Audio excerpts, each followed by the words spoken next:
Pessoal, choque hipovolêmico. Choque hipovolêmico, pessoal, é quando você perde muito líquido do sangue, um corte, uma hemorragia, você vai perder líquido e vai ter um choque hipovolêmico. O que acontece? Quando você perde sangue, diminui a eficácia do coração de bombear sangue para o seu corpo. Quando o coração deixa de bombear sangue para o corpo, o que acontece? O sangue deixa de circular e levar oxigênio para os tecidos. Então, choque é o quê? Falta de oxigênio nos tecidos. Então, choque hipovolêmico é falta de oxigênio nos tecidos. Choque cardio é falta de oxigênio no tecido.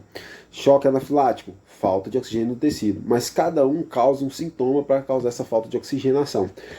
Alergias causa falta de oxigenação. O outro, o coração para de bombear e não tem essa oxigenação. E o hipovolêmico é o que? A perda de sangue, né? Se não tem sangue, não tem oxigenação.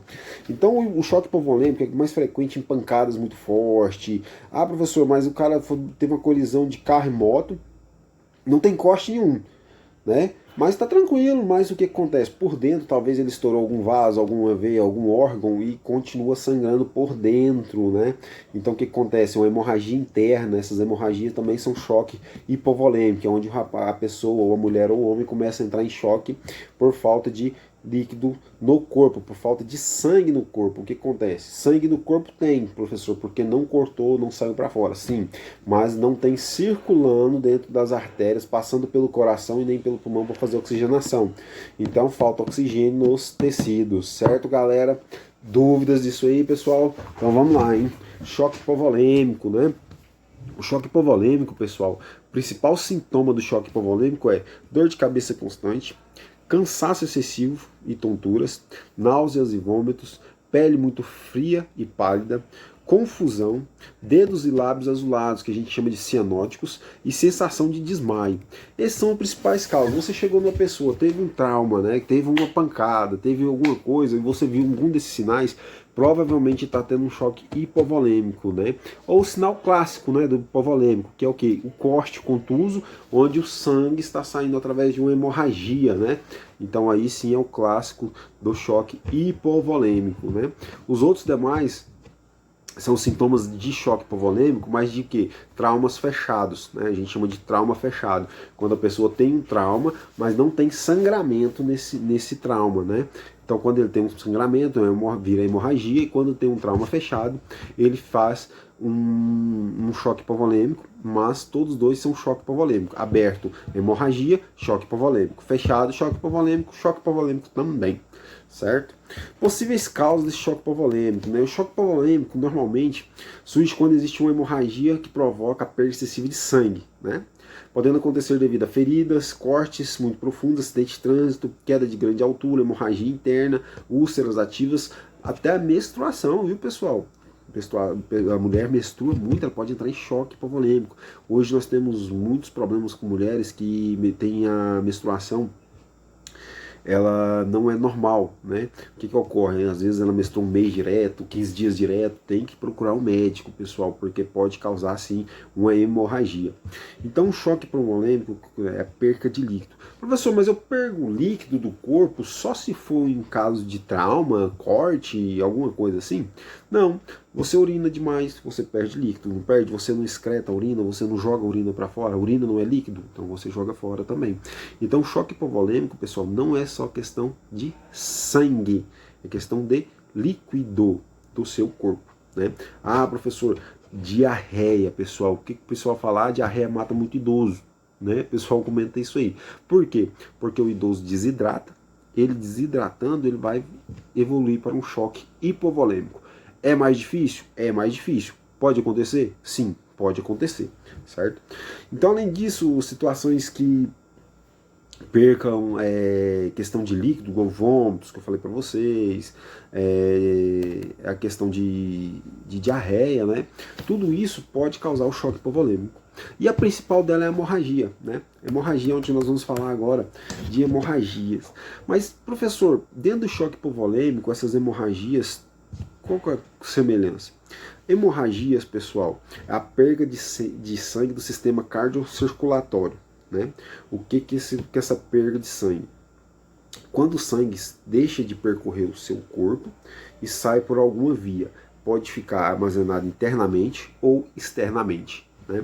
Então, isso aí é o que? Perda de sangue do sistema circulatório. Então ele vai ter uma hemorragia. Essa hemorragia pode ser aberta quando é para fora e pode ser fechada quando é para dentro, né? Então, devido à ruptura de vasos, devido a pancadas, facada, tiro, paulada, espetada, tudo isso causa hemorragia, né?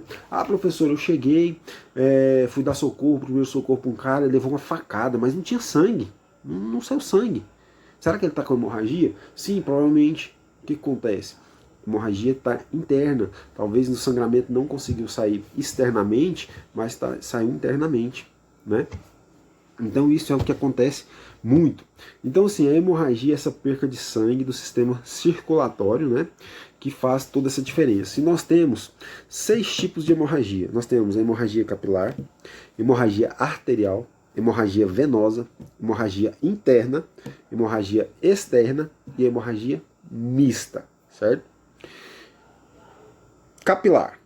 Pelo rompimento de vasos sanguíneos muito pequenos. Um cortezinho que você dá no braço, assim, já vê aquele cortezinho que você aqui, ó. Geralmente aqui na têmpora, quem corta o supercílio aqui sangra muito, muito, muito, muito mesmo.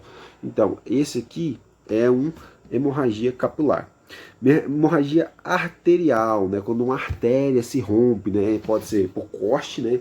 O pessoal tenta suicídio, corta os braços, os pulsos aí. Então pode ser o rompimento de uma artéria, pode ser por corte ou por lesão de pancada, né? Prensa, esmaga o braço e a artéria se rompe. Hemorragia venosa, rompimento de uma veia, né? Então o que acontece? Às vezes rompe uma veia ali e sangra. Hemorragia interna, não há exteriorização do sangue, ou seja, o sangue não sai para fora, ele fica interno do corpo, fica dentro do corpo, né? Isso é uma hemorragia interna. Hemorragia externa, quando o sangue sai do corpo. Então quando o sangue sai do corpo, ela é externa. E hemorragia mista, quando ocorre mais um tipo de hemorragia. Pode acontecer? Sim. Pode acontecer. Vamos lá. Você leva pega um paciente com uma facada na artéria, né? E essa artéria está jorrando sangue para fora. Então o que aconteceu? Ele está com uma hemorragia arterial externa. Ah, ele teve um sangramento venoso, né? Está tendo um sangramento venoso interno, foi visto através de ultrassom. Então o que ele está tendo? Hemorragia venosa interna. Então todas as hemorragias elas vão ser ligadas a interna e externa. Essas duas são as principais hemorragias. Ou você tem uma hemorragia interna ou você tem uma hemorragia externa. Não tem como você ter hemorragia se não for interna e externa. Ou você pode ter ela mista, tanto interna como externa. Você sofreu um trauma, está tendo uma hemorragia abdominal e teve um corte na perna que está também tendo uma hemorragia ali naquela perna, está saindo ali o líquido para frente. Então, pessoal, para você ter uma ideia, o tanto que é grave. Às vezes a gente pensa assim, ah, bati, ficou roxo, um hematoma, né? Aquilo ali é uma hemorragia simples, mas é uma hemorragia. Algum capilar ali por dentro se rompeu, o sangue, né? Fez aquele hematoma e você teve uma hemorragia, certo, pessoal? Dúvidas? Perguntas? Pessoal, e como é feito o tratamento, né? O tratamento para o choque hipovolêmico ele é feito através de transfusão sanguínea, administração de soro diretamente na veia, sendo fundamental para a causa do sangramento ou situação que leva à perda de líquidos, né? A morte causada pelo choque hipovolêmico só ocorre se a quantidade de sangue e líquido permitida correr a mais de 1/5 do volume total de quantidade de sangue de um ser humano, que significa aproximadamente 1 litro de sangue. Então, às vezes, você chega, tem aquela poça de sangue gigante no cara, você fala assim, nossa, o cara perdeu sangue demais. Mas você vai ver ali, tem 200 ml, 300 ml, então, assim, ele vai entrar em choque hipovolêmico? Sim. Vai perder muito líquido? Vai. Tem chances de voltar? Tem. Agora, se ele perde acima de 1 litro de sangue, aí a chance já é mais complicada, né? Professor, como é que eu vou consertar uma hemorragia? Simples, primeiro você tem que achar essa hemorragia para você consertar. Algumas vão ser centros cirúrgicos, outras não são centros cirúrgicos, né? Não é centro cirúrgico, por exemplo, às vezes você corta o braço e está sangrando muito, muito, muito, muito mesmo. O que acontece? Você faz uma compressa, essa compressa vai comprimir e vai fechar esse sangramento. Fechando esse sangramento, você estancou a hemorragia, ou seja, você já não vai perder mais líquido. Aí o que acontece? Você tem que ir para a unidade de saúde de toda forma, para quê? Para o médico avaliar se tem precisa de uma sutura ou não, e fazer a reposição, né, de líquido no seu corpo. Como? Através de um soro. Vai pegar uma pulsão em você e fazer uma hidratação em você para você fazer uma reposição de volume que a gente fala. Então, primeiro passo, estancar a hemorragia. Professor, mas é uma hemorragia interna. O que eu faço? Você vai para a unidade hospitalar, quando o médico já identifica aquela interna, já sobe direto o paciente para o centro cirúrgico, porque lá ele vai abrir o paciente e fazer a estancação desse sangramento. Se for uma veia, vai cauterizar e vai dar ponto, vai suturar e vai fazer a limpeza ali e repor volume nesse paciente. Esse paciente que perdeu muito sangue, com hemorragia interna que demorou a ser atendida, o que acontece? Ele vai ter que tomar bolsas de sangue para repor mais rápido, né? Essa questão de fluidos para evitar a falta de oxigenação nos tecidos e o choque hipovolêmico. Certo, pessoal? Dúvidas disso aí? Perguntas? Questionamentos? Então vamos seguir então. A hemorragia, pessoal, após ela ser estancada, você faz o volume, o paciente vai ter sua estabilidade normal. O que é essa estabilidade normal retomada, né? Os sinais vitais dele vai começar a voltar ao normal. Quando você estanca uma hemorragia, que você repõe volume nele, o que acontece? Se ele tiver taquicárdico, vai voltar ao normal, vai ficar normocárdico de novo. Taquicárdico, quando o coração está muito acelerado, normocárdico, quando o coração está normal. Então isso tudo vai acontecer, pessoal. E isso tudo através de o quê? Uma hemorragia. Uma hemorragia causa uma disfunção muito grande no corpo humano. Né? Porque o que acontece? Quando você tem uma hemorragia, falta sangue, o seu cérebro vai começar a desligar partes importantes. Por exemplo, não vou mandar sangue para as mãos, vou mandar para o coração. Não vou mandar sangue para os rins, vou mandar para o coração. Não vou mandar sangue para os fígados, vou mandar para o coração. Não vou mandar mais sangue para o coração mais, agora tem que mandar para o pulmão. Então assim, vai reduzindo a quantidade enquanto o sangue vai saindo, até esse sangue for reposto. Quando esse sangue reposto, aí sim ele começa novamente em etapas de distribuição do sangue. Então, por exemplo, fui para a unidade hospitalar, fez estancamento da hemorragia, começou a correr volume. Aí o cérebro vai identificar, começou a entrar sangue, então vamos lá, fígado, rim, pulmão, tal, agora sim as extremidades. Por isso que quando a gente pega um paciente que ele está com hemorragia, as extremidades dele, que é a ponta dos dedos e os lábios, estão roxos, arroxeados.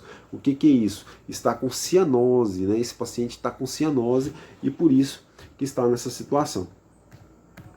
Primeiro socorro para o choque hipovolêmico, então pessoal, é isso aí, aciona a emergência, né?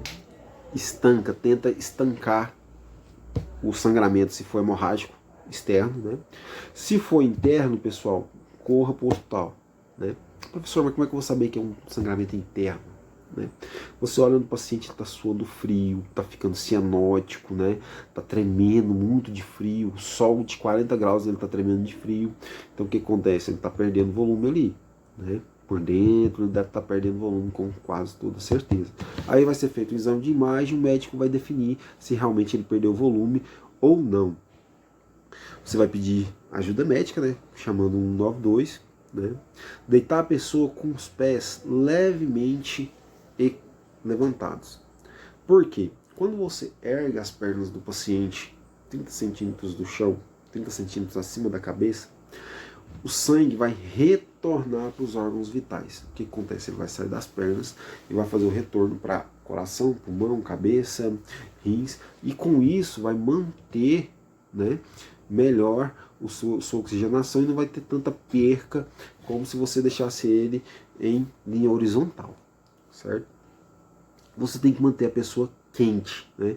Por quê? O sangue ele é responsável por manter a temperatura do paciente. Se a temperatura do paciente cai muito, ele entra em choque hipovolêmico e pode evoluir para uma parada, né? Então o que acontece? Geralmente a gente usa uma manta térmica, né? Que é uma manta de alumínio que a gente cobre o paciente e ela mantém o calor desse paciente, certo? Então esses, pessoal, são coisas básicas que nós temos que saber sobre choque hipovolêmico, né? Que é o mais comum de se ver hoje. Hoje a gente vê muito choque hipovolêmico e não sabe. Às vezes a gente corta o dedo, perdendo sangue. E o que é isso aqui? É uma hemorragia. Se está saindo, é hemorragia, pessoal.